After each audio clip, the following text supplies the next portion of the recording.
Welcome to Aligned and Uncensored. We're your hosts, Dr. Ken Markowski and Dr. Tiffany Newcastle. Today's conversation is exactly what this show is built for. It's raw, it's candid, and it's completely uncensored.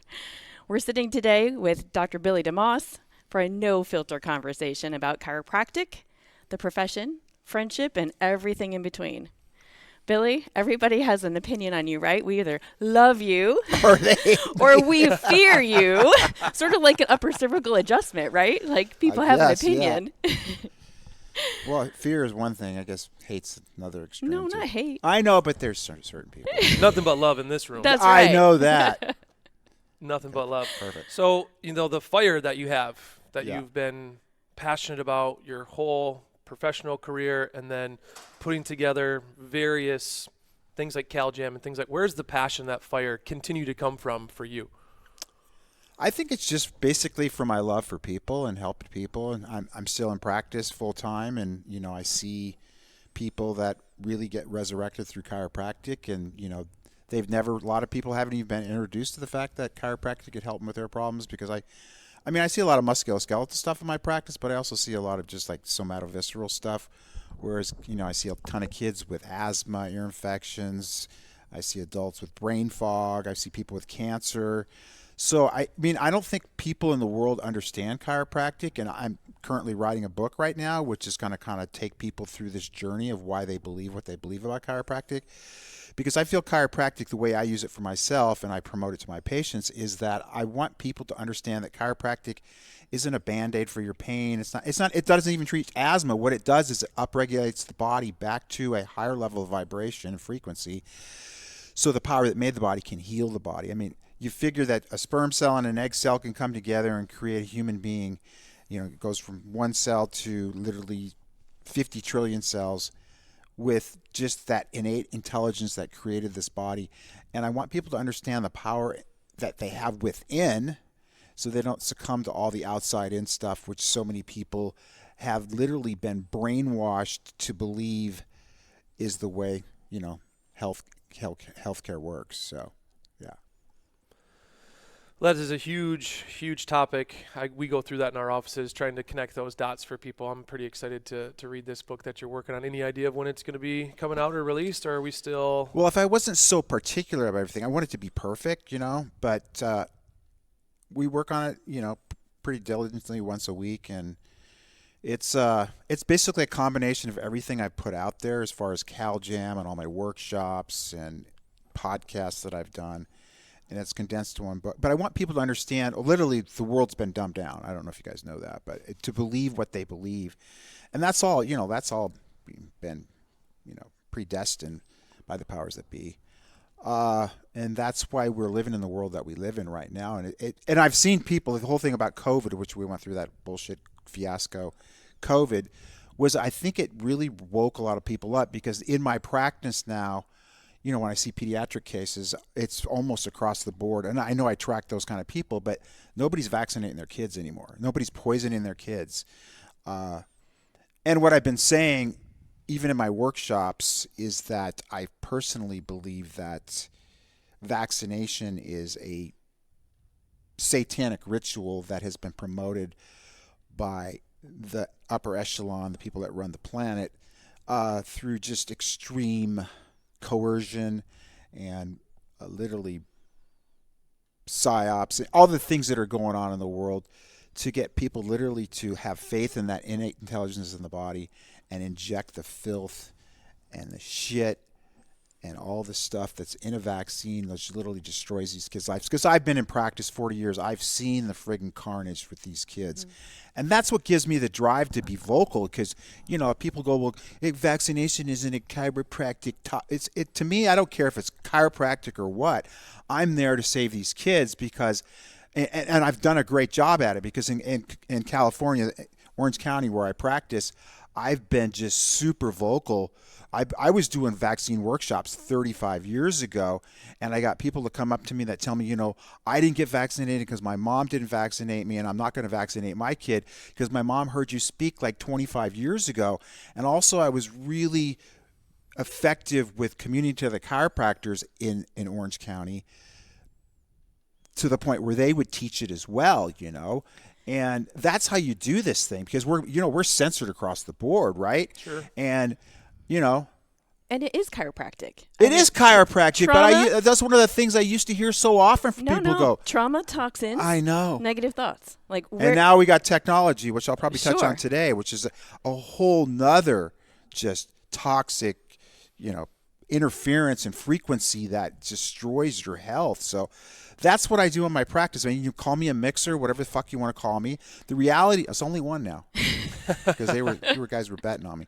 But I didn't sleep good last night. We just started, so we got plenty of time. Yeah. So I mean, my practice, I'm hardcore straight chiropractic, but I do have hyperbaric chambers. I buy all this stuff for me, man. Sure. I saw But your my health mom. is important. If you Yeah, can't I mean, practice, the thing is, if I can't surf and I can't practice, why live? In my opinion, And I saw my mom going through some cognitive issues as she got older, and that scared the shit out of me to a point where I bought hyperbaric chambers. I bought a beamer, which is a frequency for my brain. I do that every morning. I have killer red light bed, $150,000. It's got rife frequencies in it. And these, to me, are things to get us back to kind of level again, because we're just getting bombarded by, like you said, toxins, negative thoughts. For me, poor sleep last night. And it's just we've got to counteract that stuff by doing things proactively to upregulate the body back to closer to a normal level. And the body can heal itself, do you also teach your patients nutrition, toxicity? Yeah, we talk about all that. we do workshops. I just did a workshop, A Day in the Life of Dr. Billy, which was to me like what I do from the minute I wake up to the time I go to bed. All the nutritional stuff I do, the supplements I take. I may even touch on that today a little bit. To my rituals with, like I did Wim Hof this morning. I did my meditation this morning. I did 2 rounds of meditation, because that can put me in theta. That will get me back to helping regenerate or repower the battery in the body. So again, everything that I do, because I've been in practice for 40 years, which is mind blowing to me. It goes like that. But I've been in practice for 40 years, and I've never missed one day ever from being sick, because I never get sick, in spite of the fact that I don't even sleep that well. But I think I counteract it with so many other things I do. Maybe I just have that weird genetic predisposition where are people that just don't need that much sleep. I don't know. I know Rob Schiffman sees like 3,000 a week, and he only gets like 3 hours of sleep a night too. That's what he says. I would need a little bit more sleep than that. But I also feel like a lot of chiropractors that are successful have a little bit of that ADHD stuff, right? Oh, There may hell be yes. something. Yes, big time. Or F yes, if you want to say, right? Say whatever you want. Yeah. When you're talking about, how you've done seminars and workshops and writing the book, how deep are you going into the chiropractic part, the philosophy part, not only in the workshops but in the book, to try to bring people in? Because you want to bring people in, but you also don't want to overwhelm them a little bit with too much philosophy, because then things get lost in the shuffle a little bit. So do you just jump right into it, or are you going to? Of course, I don't think the philosophy of chiropractic is that difficult to understand. It's really I would agree. It's really quite simple, There's an innate wisdom in the body that runs the body, and if you work and nurture that innate wisdom, you're going to express health. And then if you have certain detractors that are lowering that innate expression, we need to figure out what which is the cause of the problem. Correct. And that's what we do as chiropractors. It's not that hard. Patients get it, And I'm really thorough when I'm with my patients for them to understand the somatovisceral connections in the body. So that, just like I had a lady that her husband's a pro football player. He plays for, I won't say the team, referred his wife to see me. He Googled me. I mean, I was surprised that he didn't have a team chiropractor. And they lived in Newport Coast, which is a highly affluent area, probably one of those affluent areas in the United States. And he sent her in with low back pain and sciatica, and then she came in and had the x-rays, and then I said, you need to bring your spouse to the ROF. I had no idea who this person was, right? No, I seriously, because I don't follow sports, but she didn't say he was a pro football. I didn't know. Right. So he comes in and he's, he looked like either a rap star or he was a little bit bling, not super bling, and he was super polite and super humble. And then, she had the low back pain, and he had, and And then he started talking, because I was talking about we had hyperbaric and stuff. He goes, well, I play football. Do you think it'd be good for? Of course it'd be great, because it's great for brain injury, right? So he was in the hyperbaric chamber. But back to the story. So she's coming into the office for like 2.5 months. And one day she comes in and she's crying, and I'm going, what's going on? I'm going to use a fictitious name. What's going on, Jill? And she goes, I just need to talk to you in private. So we go into my office, and she's still sobbing, and I'm going, shit, I wonder if, somebody's getting divorced or what. I don't know what's going on. I'm thinking, your mind goes and somebody got cancer or what. And then she just goes, I just wanted to thank you for the fact that we're pregnant now, Right. Fantastic. And she goes, we've been trying to get pregnant for 10 years. Oh. And they've done everything. But see, if I wouldn't have educated her on the somatovisceral connections between, the low back and the reproductive system, they would have never put the connection together. Exactly. And see, that's why I think chiropractors don't see the miracles, because maybe the miracles happen, but they never hear about it because they never, I expect the miracles. 100%. And I do a thorough consult to find out everything that's going on in their lives. And, sometimes how it is in practice, there's the minimalist that like wants to down, regulate every condition that they've got. It just came on 2 days ago. It's like a 2. But then once they commit to care, then they tell you everything, right? Right. Yeah. So it's just like, and everybody benefits from chiropractic. This is not just back pain. This is about just supercharging the body and allowing that innate wisdom to flow over the nervous system unrestricted, not dimmed. We want to raise that vibration and level. Right. And again, I just feel like everything from a cold to cancer, I mean, those are all just symptoms of dysfunction, dis-ease in the body. Dis-ease. Yeah. And it's just like, to me, chiropractic philosophy is so simple, I mean, you can get all esoteric about stuff.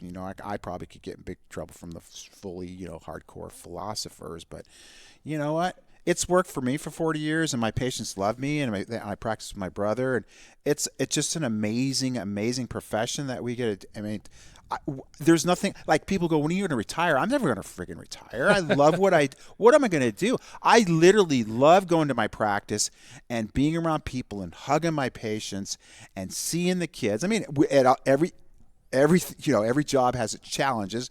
I think the number one for me has been employees, but I've got an amazing team now, because you need a team, right? And you have to your team has to be on board with what you're doing. And it's not just a job, that. This is like a mission. Well, you're touching lives. You're saving lives. Saving lives. And that's why I used to get all freaked out about these chiropractors would say, well, this isn't a chiropractic issue. I'm thinking to myself, if the building's burning down, I don't care if I'm a chiropractor or a janitor, I'm going to run in there and I'm going to save lives, right. It's just, if you care about people, and for me, if adults want to take dope and they want to shoot up and they want to do all that shit, let them. Because I say it all the time, the planet is overpopulated. There are too many people surfing in California. I mean, for me, there are too many people on the free. Let those people take the COVID shots. Let them take all their drugs, and it's natural okay with selection. me. Yeah, that's exactly it. We're going to weed out the people that are, like, I just did a talk at the college, man, and it was just the most amazingly eye-opening thing. I felt like Charlie Kirk. Yeah. I just went in there with total love to try to help these people, and all of a sudden I realized that I'm in the devil's den here, because they were so. I was called an elitist and a classist, and also politically incorrect, and also just by the students. But by the students. That makes you know that you're making a difference. Oh, right? I know when that. The target is right on you. Right. But see, I had no idea this was even going to. I was just kind of literally blown away by the whole thing happened.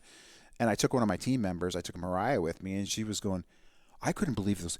People got up and walked out. And I brought gifts in for them. Aww. I bought movie tickets. I bought them lunch. And they just kicked me right in the nuts, And it was just like, I can take that. I got thick skin because, I've got kicked in the nuts probably more from chiropractors than anything else. We understand that too. What was their biggest... Well, I was talking about issues? food, and they were saying, well, we can't afford to eat healthy food. I'm thinking to myself, well, you can afford to have a Starbucks coffee. Yeah. There's grocery stores in Orange County one is called Grocery Outlet. I don't know if you guys have that here. Super low prices. You can get food for a third. You can get like grass-fed ground beef. You can get a pound of it for like $3. If you want to eat healthy, you can. She was just rationalizing the fact.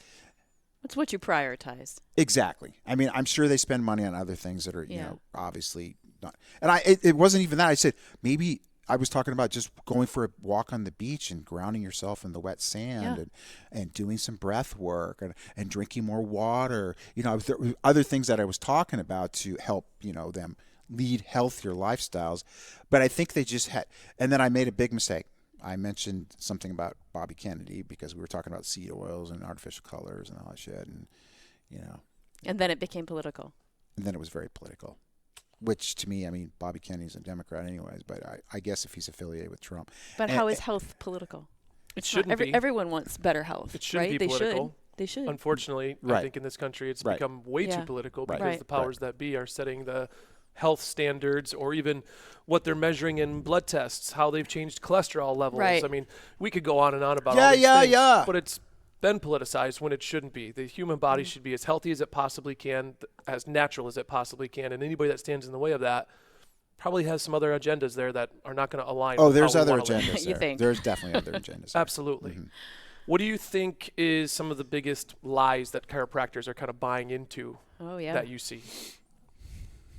Well, the obvious one, that chiropractic is just about back pain, right?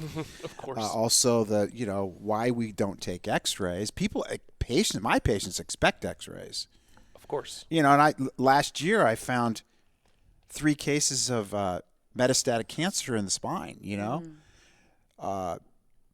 2 were prostate, and I think the other one might have been a brain tumor. And it's just. I don't want to touch people without seeing what their spine looks like. It's like trying to go across the country. What are we GPS? Right. What are we worried about? Are you worried about radiation? We're in a sea of radiation right now. Yeah. And this piece of shit right here, which I just happened to get one, which is the worst thing that I ever did. Oh. Because I was a renegade against these things. I didn't want to ever own one, and now I see why they're as bad as they are. Depopulation agenda. Right on. It's Everybody. The 4th T. Technology. The 4th T. Yeah, it is the 4th T. And also all the Wi-Fi and EMF and the electrical currents and the lighting. We have watches now. Like this is all giving off. Yeah, I got one too. This is the second worst thing that I've ever done. Yeah. I'm just trying to improve my sleep, so I'm trying to track my deep sleep. So, is that a good enough answer for you? I mean, there's no wrong answers. Yeah, I mean, I don't know if that's answering your question to. I just feel that these kids coming out of school don't even have an idea what chiropractic is, So they're looking at. Go ahead. That's my next question. If you have one of your practice members or a friend that's looking at a great chiropractic college who wants a philosophical college, where are you sending them? Multiple answers is fine. I would say Life West, Life University, or Sherman. Yeah. Yeah, that's it. But I tell them, you're going to go to school to learn the academics to get you to pass the boards. You need to learn chiropractic from working with a chiropractor that practices chiropractic, in my opinion. The tick. Or go to seminars that promote it. I mean, I got it at DE, Dynamic Essentials. I learned from Fred Barge. I learned from Ian Grossum. I learned from Sid Williams, Sotilli. I mean, I was steeped in that hardcore philosophy, and my practice was stagnant till I went to that event. And then my vision was when I went to DE, I said, well, I would like to take this energy that's here and this group kind of like, it was a community of love and take that and take it to the next level by introducing music to it. And that's how Cal Jam came to fruition. Would you say that the colleges that you're picking support a vitalistic role of how chiropractic should be practiced instead of that mechanistic role that maybe some other people are promoting colleges-wise, where it's just the back pain and that's what we're going to do, as opposed to this is vital for overall health? Is that one of the reasons that those schools stood out to you the most? Yeah. So we need to find a way to get those schools that are not doing that to raise their level. Exactly. Because then you're just cheapening the education of kids coming out of school and putting them at a disadvantage from the start. Yeah, correct? I mean, I think academia across the board is kind of that's what I talk about in the book. It's basically getting people just not even to think anymore. It's just to regurgitate and memorize a bunch of shit that they want you to learn. Especially when they go to medical school, they're getting just the opposite extreme of what we would even learn in chiropractic school, as far as just drugs and surgery and vaccines, and they don't talk anything about healthcare. I mean, medicine's great for what they do. They're great for crisis care, right? Of course. 3rd-degree burns, severe accidents. They do an amazing job. I applaud them for that. But when it comes to healthcare, they should get the fuck out of healthcare, in my opinion, because I mean, like you said, cholesterol. That's a joke. I mean, all these people come to you on statins. They don't need statins, you know. Yeah. My cholesterol's 285, right? It's disease care. It's not healthcare. Yeah. The brain needs cholesterol. Yeah. Right? Yeah. White matter. And so does your testosterone. And all these dudes that you see that have, like, I guess, what's his jelly roll? I don't even know who jelly roll. His testosterone's like 57, you know. And my testosterone's super, super high. It's way off chart, and I'm not bragging. I think what they've done is they've taken that bell curve and moved it down because everybody's been emasculated and the testosterone levels have been so lower from things like statins. But also, I think there's a lot of things in the water that we drink, obviously. That's why I have a water filtration company called Innate Water. I think that's the number one way you're being polluted. I'm drinking out of plastic. I drink out of glass. That's the hardest thing about being on the road, is just I get away from my rituals and just... I mean, I was at the airport yesterday for 3 hours waiting, and I succumbed to getting an Italian sausage, which immediately made me feel like shit. But, it's when in Rome, right? And like this morning I got up and was just trying to get some eggs and some fruit. And that was another nightmare. So it's just... My wife and I have been trying very hard to get off pork completely. Yeah. Cut it out of the diet. And I will say, once we stopped eating pork, the sausage, the bacon, all the good stuff that I really like, it's amazing how much cleaner the body feels. Oh, yes, bro. Inflammation. Of course. Yeah. I mean, it's made a huge difference. Yeah. And seeing that, you kind of go down the rabbit holes of water. Now we have a water filtration. I hope you bought one of mine. In ours. Well, it's a portable one, but we need one like yours. Yeah. So because when we do travel, we want to have clean water. Oh, yeah, you mean for traveling? Yes. Yeah, we bought that. Nice. I knew we need to make one of those. That's a great idea. There you go. Yeah. Look at that new business idea birthed right here on the podcast. Yeah. I love that. You mentioned Fred Barge and Sid Williams. We just lost Guy Reekman. Who do you see as the next big names that are going to help with our philosophy and pushing that forward? That's a really good question. I like James Chestnut a lot. Yeah. Big fan of James. I like Patrick Contempo a lot. Let's see. I mean, I've got some friends too. Doug DeSiena, who's one of my mentors, who does all the brain workshop stuff. He's been out front with philosophy in California a lot. Who else would there be? And while he's thinking, any of the younger docs, if you have not heard of Fred Barge or Sid Williams, or go to YouTube, watch their videos, read their buy books. their books. Buy their books, read them. They will instill a passion and a fire that will keep burning your whole career. It'll give you more of a reason to get out of bed, because in my opinion, philosophically driven chiropractors get out of bed ready to rock and roll and give their best to their patients, and people that look at it like a job will not give their best to patients. It's not going to put chiropractic forward or at the forefront of people's health. It might be more, all right, let's just deal with this back pain and gloss over the surface. You need to get into the nuts and bolts of chiropractic and get fired up, because then it will emanate from you into all your patients, and then that's how we really change things, in my opinion. Yeah. As far as getting up every day. Absolutely. I mean, you said you'll never retire because it's not work. It's just your life. Like, this is what we do. I was in Costa Rica once for two weeks, and the first week there was waves, and the second week there was no waves, and I got bored shitless. And I was ready to go home. Yeah. Yeah. It's hard to take a vacation because I love to take vacation. In fact, I'm going to Costa Rica next month, and I'm going to Indonesia in July. And then I'll go back to Costa Rica probably. I love the vacation. Same. But it's not a vacation. It's a surf trip, which is completely different. Yeah. It's a very physically demanding. It keeps me in shape. It's good to unplug too. I agree with that. You have to unplug. And that's why I think I've sustained myself for 40 years, because I learned that early on. I learned that from Fred Schofield's another great. I mean, I could keep naming names. I mean, it's just like I don't want to say a bunch of names and then somebody, why did you mention me? So just let's leave it there right there. Absolutely. Because my brain isn't at 100% this morning, but Well, and I put you right on the spot. yeah, you did. So that would have been a good question for me to have like a little time to think. I'll let you get back to us. Because that's a heavy question. Yeah. When we do this again a little bit further down the road, Yeah, sure. now you'll have Yeah. an ability to give an answer that is well thought out. Yeah. But learning how to unplug, I'm a victim of that. I haven't been the best of that in my career. I'm a goal-oriented person. So Okay, that's what you just said. I was just going to say that it should be your number one goal when you do your goals is to plan out 4 trips for the year and not just some bullshit trip to friggin' Detroit or something. Go somewhere and see the world. BJ Palmer did it, so you should do it as well. And then you block those. So I block out every Memorial Day. I block out every Labor Day. I block out every Thanksgiving.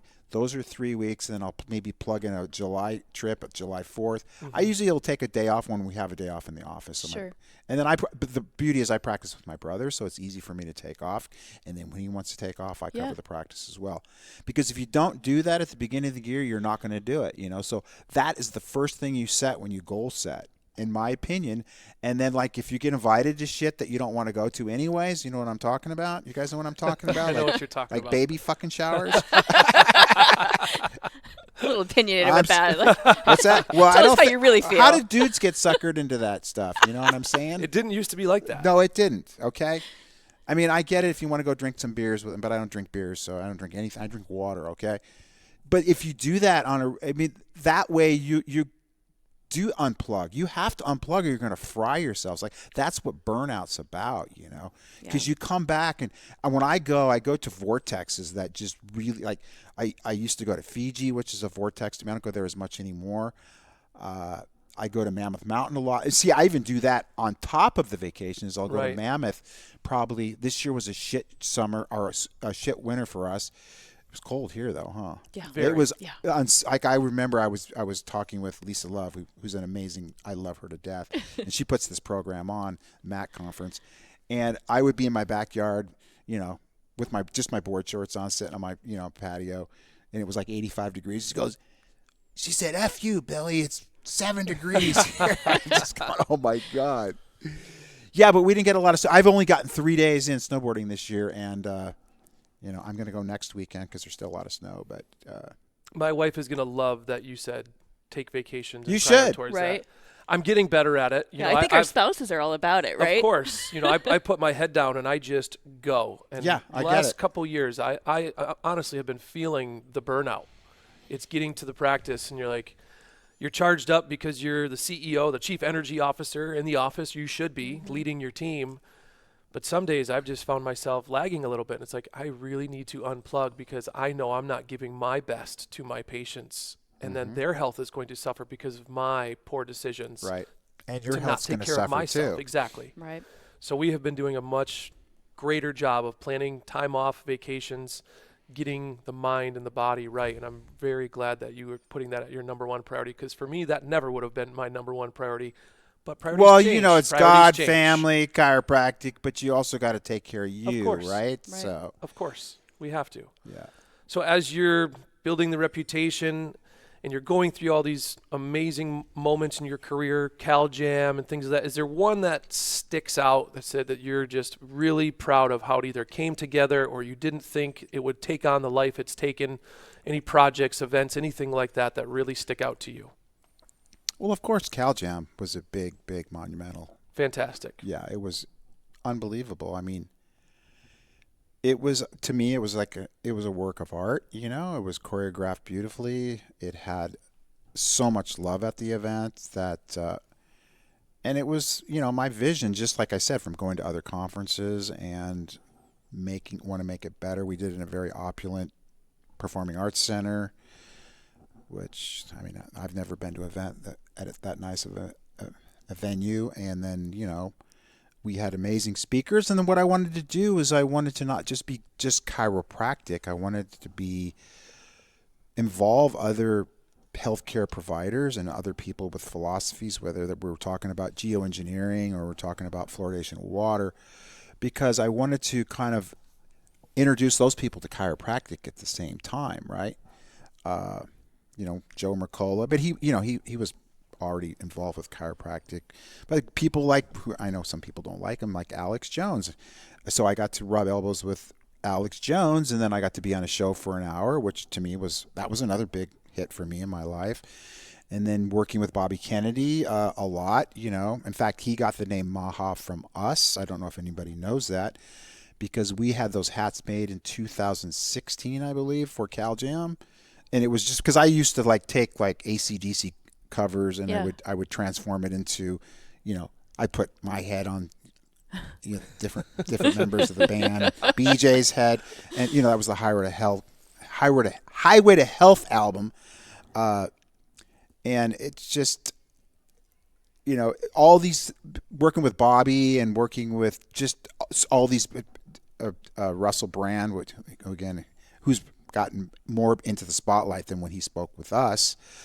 And he was a little bit of a challenge at the show, but, it's just the way it is in rock and roll sometimes. And I just loved being able to bring all these speakers together and then carry the theme through with the music to kind of keep the ebb and flow and the energies, and the music also pushed the message, which is, I've been all about the message and get people to wake the F up. You know what I'm saying? Yeah. Speaking of the message, if we had one message to give to the profession, oh man, or again, this might be better if we given you questions on, not on the spot, but I could probably do it if I had sleep. Sure. But is there anything, even a short term, that you would hope any new chiropractor or practicing chiropractor is going to really kind of wrap their arms around and make sure that they're listening to what you're saying and trying to put those words into practice on a daily life? I think you just need to love first love yourself, right? Mm-hmm. Have Which to. can be a challenge sometimes. I don't know if you guys ever have those issues. Love yourself, love your patients, and love your colleagues. This is a beautiful thing that we do. In this world, that's what we need. We need more God in our world. We need, prayer is huge for me. That's what keeps me alive. But love your patients. I truly, and my patients love me. That's that reciprocation there. Not all of them love me, but most of them do. Can't please everyone. You can't please everyone. No, you don't even try to do that. No. So. No, I think I stopped trying to do that a long time ago because I realized it was a losing battle. Yes. Yeah. Yes. I think we've covered what we have to cover. We have. I'd like to get more into the weeds, but I know we have to catch a flight, if obviously. we could do it some other day, can we do it over Zoom or something? Absolutely. We will have you back on and we can get into the weeds of other things that we've talked Maybe about. what we could do also is, ask people what kind of questions they would have for me, and then you guys could redirect those towards me. Of course. I just want to remind people I got the book coming out. Did I tell you the name of the book? No. Tell us the name. Oh, man, it's got it. Do you remember B.J. Palmer? Absolutely. Okay, remember he said, attract the eye to meet the mind. So yes. This book has a very sexy cover, and there's a picture of me singing at Cal Jam. I had my wig on, dressed up as Bon Scott from AC/DC. And the book's called Sex, Drugs, and Chiropractic. So, and we go into, just all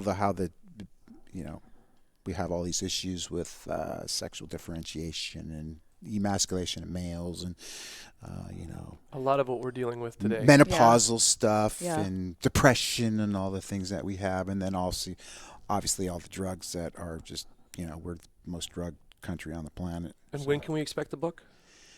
Don't put pressure on me, man. Tell me now. I was supposed to be out by the beginning of the year, so that's, But it's just we keep going through it. We were up really late Wednesday night, and we talk about what we've written, and then we want to make it even better. We come up with little ideas. And the problem is things are changing so much in the world right now that, I'm trying to keep up with that as well. It's just there's so many things going on that and it's well, let's put that in the book too. It's okay, we got enough shit. The book's write a that sequel. thick, You just got to write a sequel. I was going to say well, I want to write a volume sequel, one. but I want to write one about kind of just more of a life journey that I've been on, which will be interesting because I have a lot of amazing stories, both good and bad, but it's just that would be a good read too. Yeah. Well, I can't wait to read that book when it comes out. Yeah. And the goal is to get more of the general public to read it, and to get the message out. Yeah, because it's a stepwise progression through why they're at why we're at in healthcare. Well, with a cover and title like that, how could they not at least pick it up? Exactly, right. Well, Know your thank you. audience. Thank you so much. It's been a conversation full of passion, as I expected. Only and 2 F-bombs, right? 2 or 3. Yeah. Okay, Yeah. good. You did good. Okay, great. They were betting on Anyone that took the over on this bet is going to be very disappointed. me. Are they? What was the Yes. over? 30? I set the over under, and I put it at 20. At least they don't want me dropping any. But she said she can bleep them out, so. Well, it's uncensored, so I don't think we're going to bleep out I don't anything. think we're going to bleep it out. Yeah, Okay, if we had it good. our way, we're not going to bleep out anything. But thank you so much for taking the time out of your very busy schedule, coming to Michigan, supporting the profession, leading the profession. It's been a great pleasure, and it's been an honor to watch you work these years, and I'm looking forward to everything that's going to continue to come from you guiding the profession. So thank you so much for joining us on All right, thank Aligned you. and Uncensored, and we will have a longer conversation, hopefully in the future. We'll schedule that out. All right. Deal? Thank you. Rock and roll. Right? That's right. Thank you.